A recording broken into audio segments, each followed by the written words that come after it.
the black mane, the fur menace heavy on his shoulders, the fanged necklace pale against the dark of his chest, the worn braces on his forearms, the cold flat of the absence behind him, the ember seam throwing its low red across him.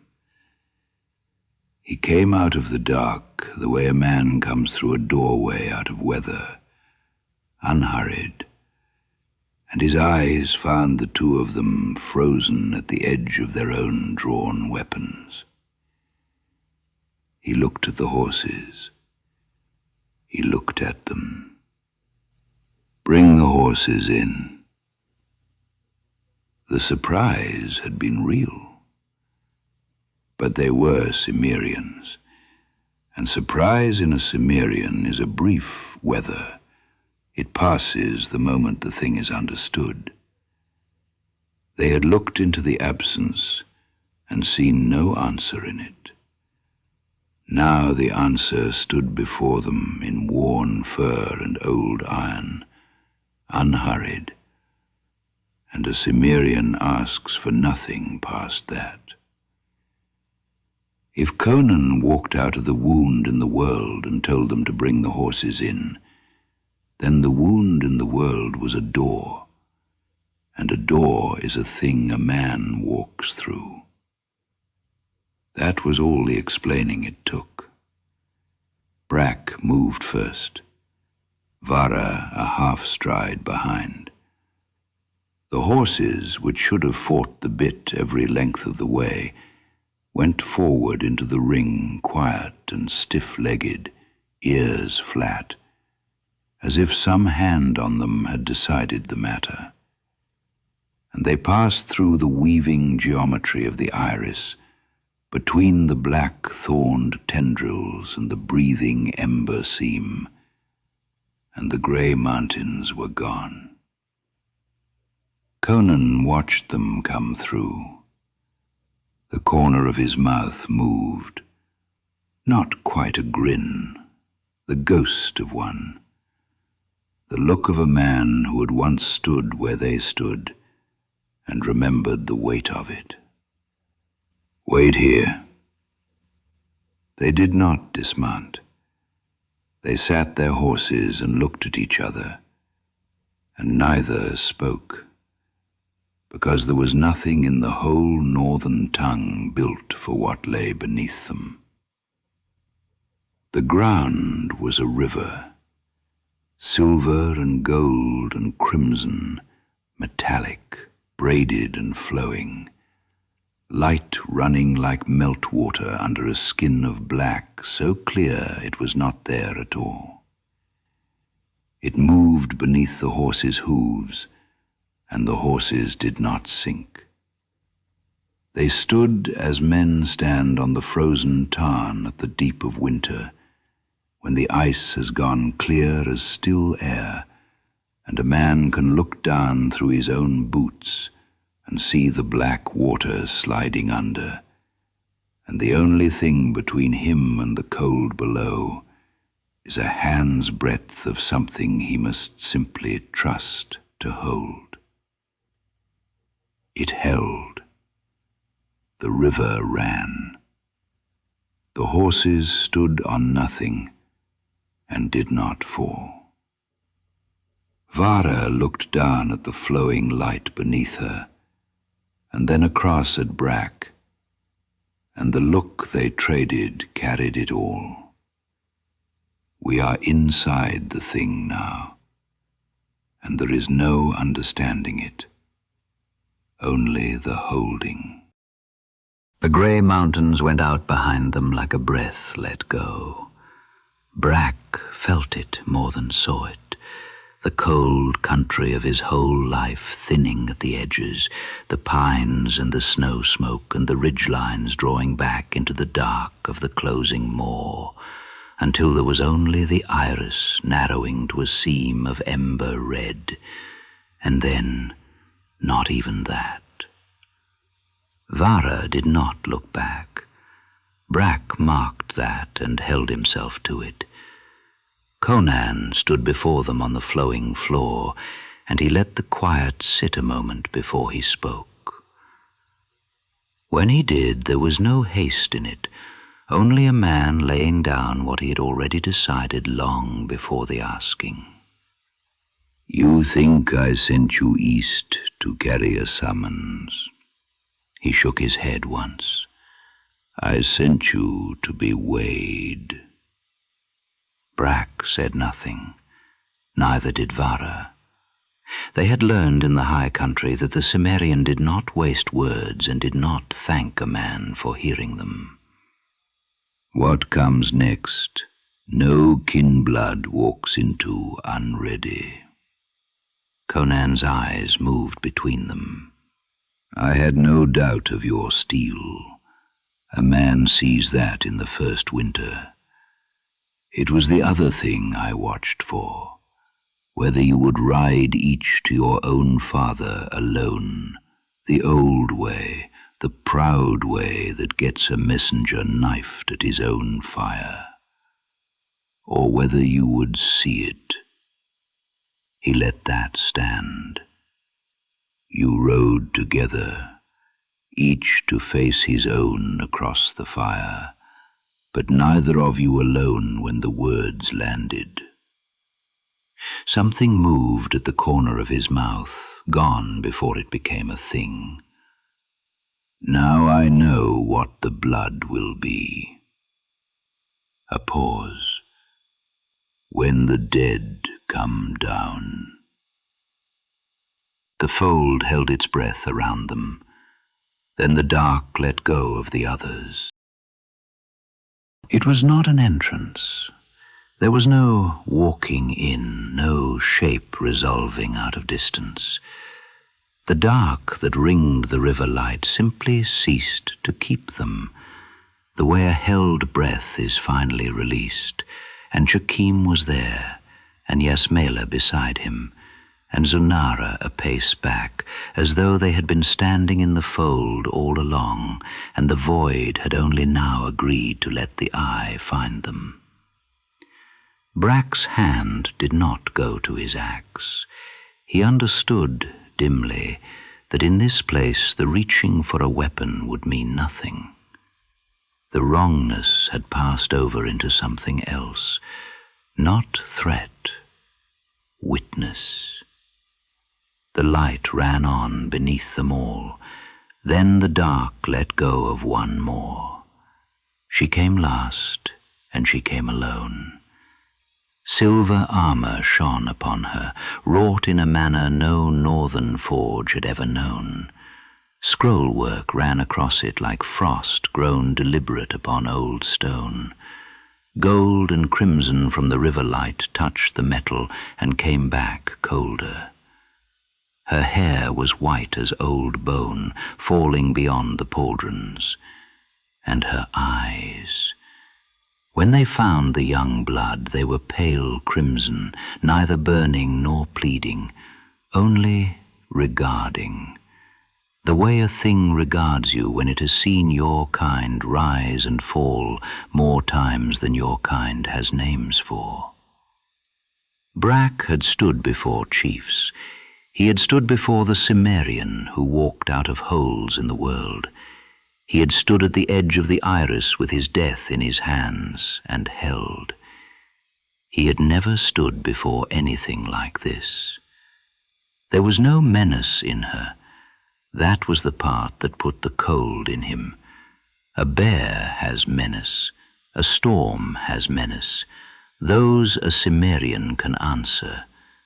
She had only composure, the certainty of something that had never once needed to prove itself.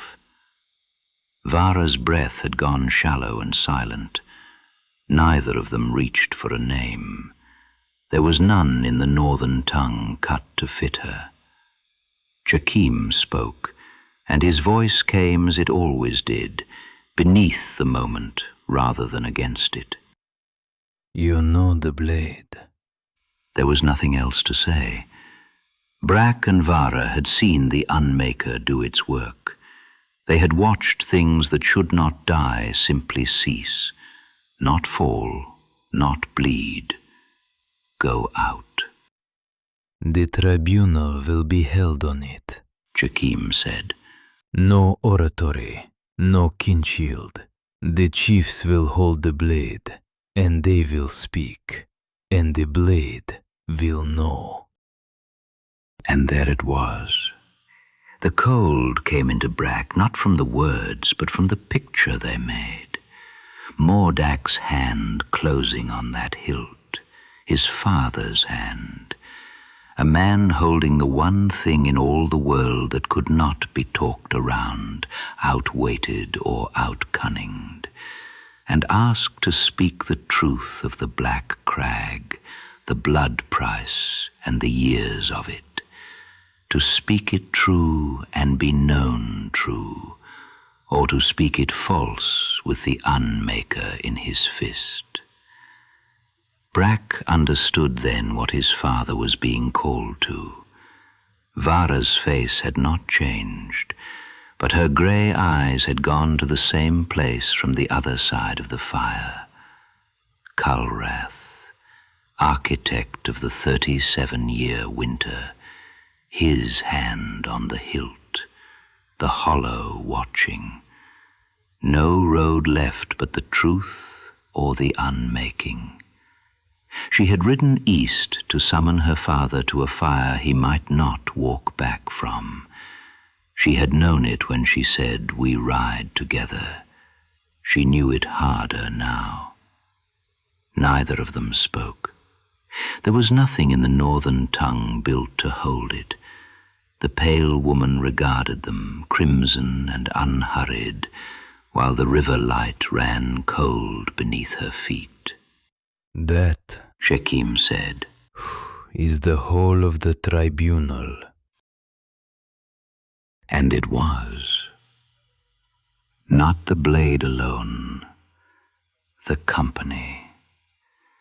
The Cimmerian who had walked out of the wound in the world, the young blood who had crossed into it and held, the Easterner whose voice moved beneath the moment, the Shemite who had bought her power in the dark and wore the price of it on her skin, the Queen of Kauran with the serpents sleeping gold at her wrist, and the Pale One last, the eternal champion, who had stood at the fall of Acheron 3,000 years gone, and would stand at this fire now, 3,000 years late, and exactly on time. The river light ran cold beneath them all, and then the fold let them go.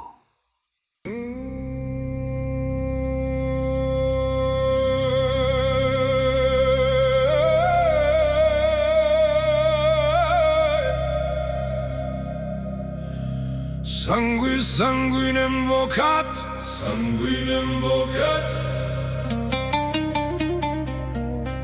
Adestora, adestora. The dead remembers, remembers. The date remains.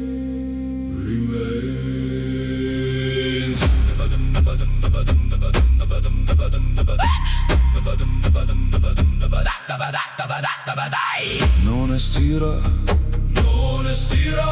Statera est, statera est. He comes in no anger, no anger. He comes as weight, as weight, as weight. Mortui ambulant, mortui ambulant. Debitum venit, debitum venit. The dead walk cold, walk cold. The balance comes, balance comes. O Cimmerian, balance made steel, balance made steel. Statera facta ferro, facta ferro. Blood calls to blood, blood calls. Surge Cimmerius, surge Cimmerius. Hey, hey, hey, hey, hey, hey, hey. Hey, hey, hey, hey, hey, hey, hey.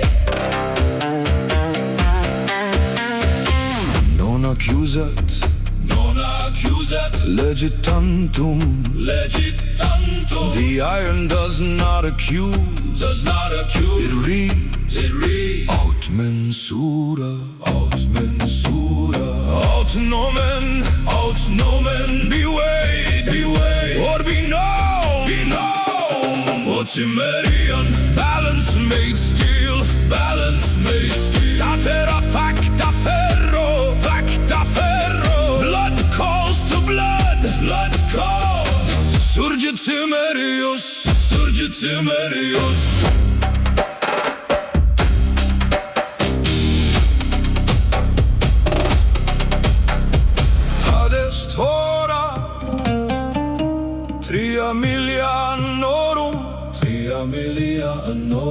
The hour is here.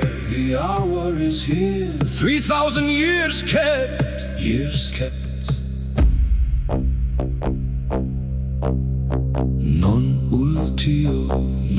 ultio, statera, statera. Not vengeance, not vengeance. Balance, balance, balance.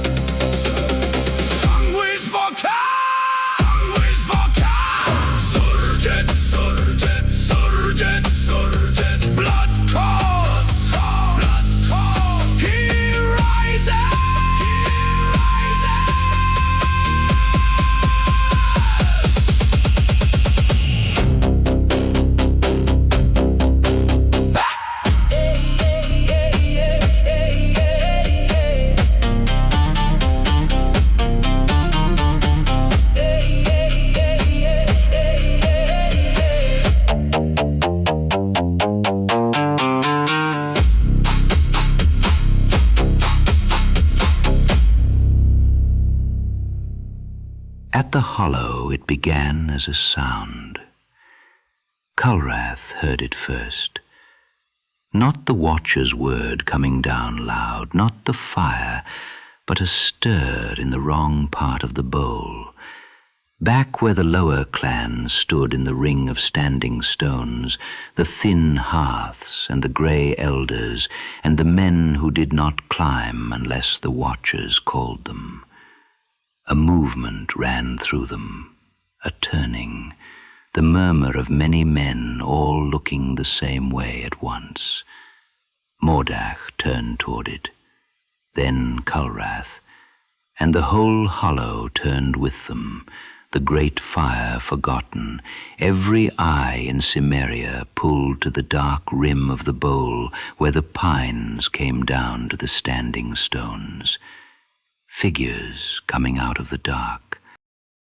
They came down into the firelight unhurried, the way weather comes down off the high places, the Cimmerian at the head of them in his black mane and fur mantle, and behind him and beside him the rest, a shape of people the like of which the hollow had never held.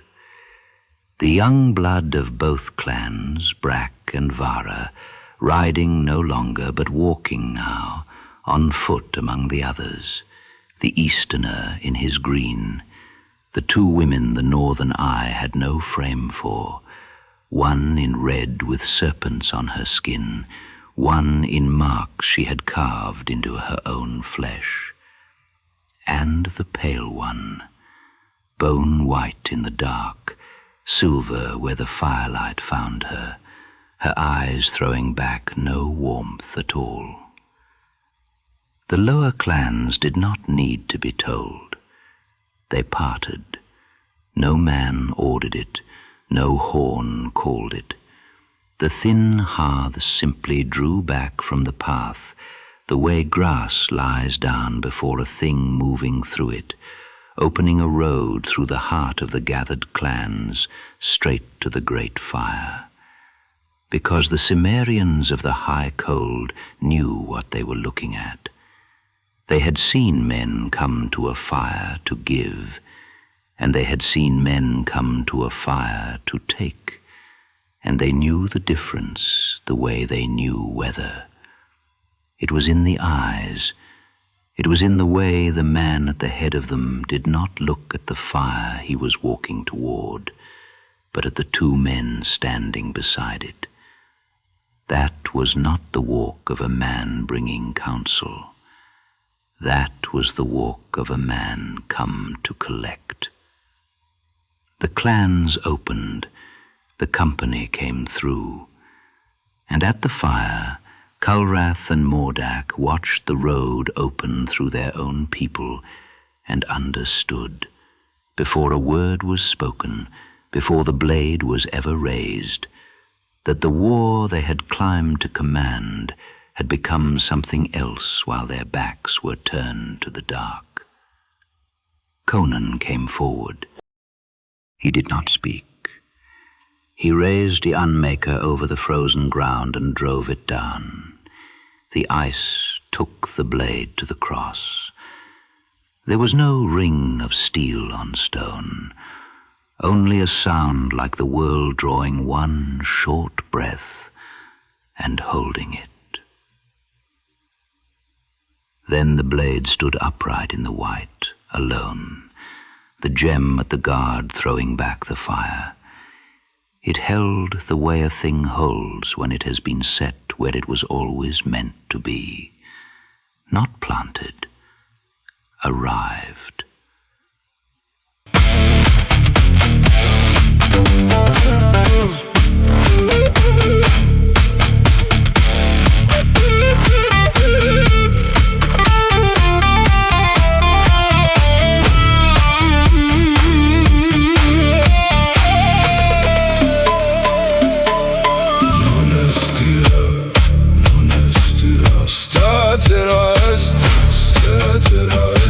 He comes in no anger, no anger.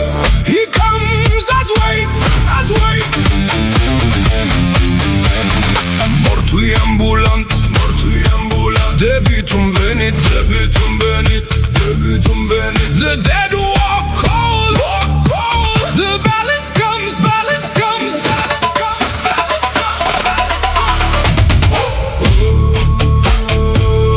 Cimmerian, balance made steel. Balance made steel. Tetra facta ferro. Facta ferro. Blood calls to blood. Blood calls. Surge Cimmerius.